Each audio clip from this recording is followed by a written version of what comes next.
حکایات رومی، قصہ ایک بادشاہ اور لونڈی کا۔ کہتے ہیں پرانے زمانے میں ایک ایسا بادشاہ تھا جسے دین و دنیا کی بادشاہت سے نوازا گیا تھا۔ وہ ایک روز شکار کے لیے نکلا، اس کے ساتھ کچھ درباری بھی تھے۔ شکار کے دوران اس کی نظر ایک کنیز پر پڑی جس نے اسے گھائل کر دیا۔ بادشاہ نے عشق کے ہاتھوں مجبور ہو کر اس لونڈی کے مالک کو منہ مانگی قیمت دی اور اسے خرید کر اپنے محل کی رانی بنا لایا۔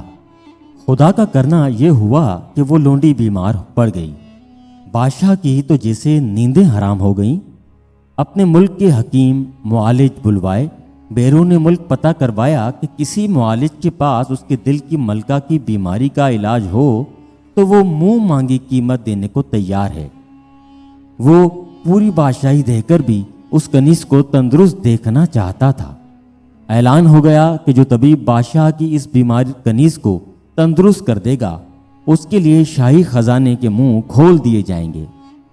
طبیبوں نے پوری کوشش اور لگن سے علاج کرنے کا وعدہ کیا اور بادشاہ کو یقین دلایا کہ وہ اس کنیز کے مرض کو ٹھیک کرنے میں ضرور کامیاب ہوں گے۔ انہیں اپنی حکمت اور دوا دارو پر بڑا ناز تھا۔ وہ اس تکبر اور غرور میں انشاءاللہ کہنا ہی بھول گئے تھے کہ اللہ نے چاہا تو وہ مریضہ کے علاج معالجہ میں کامیاب ضرور ہو جائیں گے۔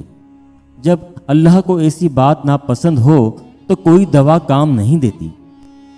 چنانچہ جوں جوں دوا کی مرض بڑھتا گیا۔ کنیز کا سارا حسن چھن گیا تھا اور وہ پہچانی نہ جاتی تھی۔ ادھر بادشاہ کی یہ حالت کہ رات دن روتا رہتا تھا۔ کنیز کے مرض میں جن دواؤں سے تندرستی ملنی چاہیے تھی ان کے استعمال سے مرض میں اضافہ ہو گیا تھا۔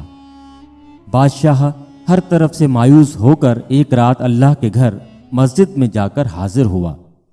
وہ ننگے پاؤں تھا اور ایک عام انسان کے طور پر بارگاہ رب العزت میں پہنچا تھا۔ وہ سجدے میں جا کر خوب رویا، اس قدر رویا کہ زمین اس کے آنسوؤں سے تر ہو گئی۔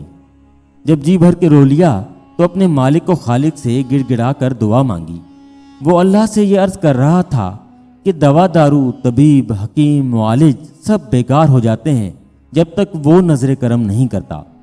اس نے دونوں جہانوں کے مالک کے حضور یہ درخواست پیش کی کہ تو ہی اپنے بندے کی فریاد سننے والا ہے، تیری بخشش اور عطا ہوگی تو بندے کی بگڑی بنے گی۔ وہ اسی حالت میں نیند کی سی حالت میں چلا گیا تو کیا دیکھتا ہے کہ ایک مرد بزرگ تشریف لائے ہیں اور اسے یہ خوشخبری سنا رہے ہیں کہ اے بادشاہ تجھے مبارک ہو، تیری دعا قبول ہو گئی ہے۔ کل ایک مسافر آئے گا جو بہت بڑا حکیم ہے، اس کے علاج سے تیری پیاری کنیز کی بیماری جاتی رہے گی۔ بادشاہ جاگا تو کنیز کی بیماری سے آزادی محسوس کی۔ دوسرے روز ایک باکمال بزرگ تشریف لے آئے۔ بادشاہ اس مرد بزرگ سے مل کر اس قدر خوش ہوا اور اس سے مخاطب ہو کر کہا، اے مرد درویش، میرا محبوب تو دراصل تو تھا، تو اس کنیز کے عشق نے مجھے تجھ تک پہنچایا۔ میں اب عمر بھر تیری خدمت کرتا رہوں گا۔ وہ کبھی اس درویش کے ہاتھ چومتا، کبھی پاؤں کو چومتا۔ خاطر و مدارت کے بعد مرد بزرگ کو مریضہ کے پاس لے جایا گیا۔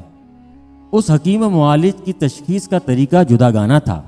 معلوم ہوا کہ کنیز کو جسمانی بیماری تو تھی ہی نہیں، اسے تو دل کی بیماری تھی۔ درویش نے تنہائی میں اس مریضہ سے کچھ پوچھنے کی اجازت چاہی جو مل گئی۔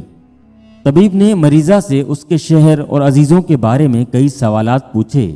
پھر پوچھا، تمہیں سب قرابت داروں میں سے کس سے زیادہ محبت تھی؟ یہ بزرگ بڑے غور سے کنیز کی باتیں سنتے رہے۔ پھر سمرقند شہر کا ذکر آتے ہی اس کنیز کی آنکھوں سے آنسوؤں کی جھڑی لگ گئی تھی۔ اس نے بتایا کہ ایک تاجر اسے اس شہر میں لا کر کسی سنار کے ہاتھ فروخت کر گیا تھا۔ اس نے اسے آگے کسی اور کے ہاتھ بیچا۔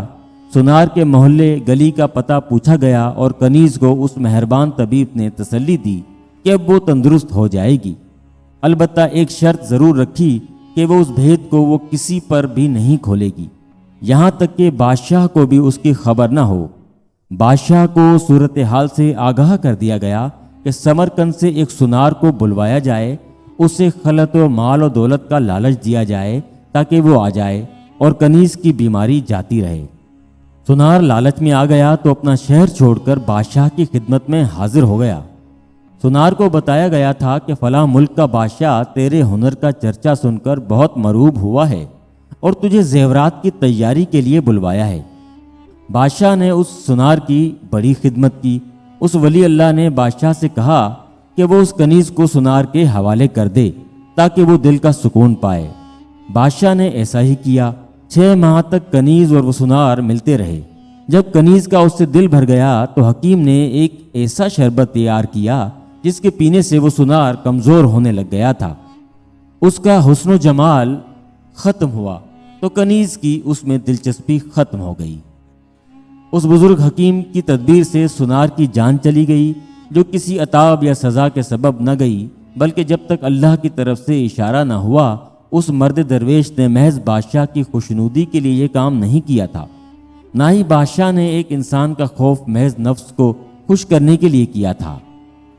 بادشاہ بھی دراصل عام بادشاہ نہ تھا بلکہ اللہ والا تھا۔ ہمیں اپنے احوال و افعال پر خدا کے بندوں کے احوال و افعال کا قیاس ہرگز نہ کرنا چاہیے۔ سبق: عشق کرنا ہے تو اس سے مت کر جس نے کل مر جانا ہے، بلکہ عشق اس سے کر جس نے ہمیشہ باقی رہنا ہے۔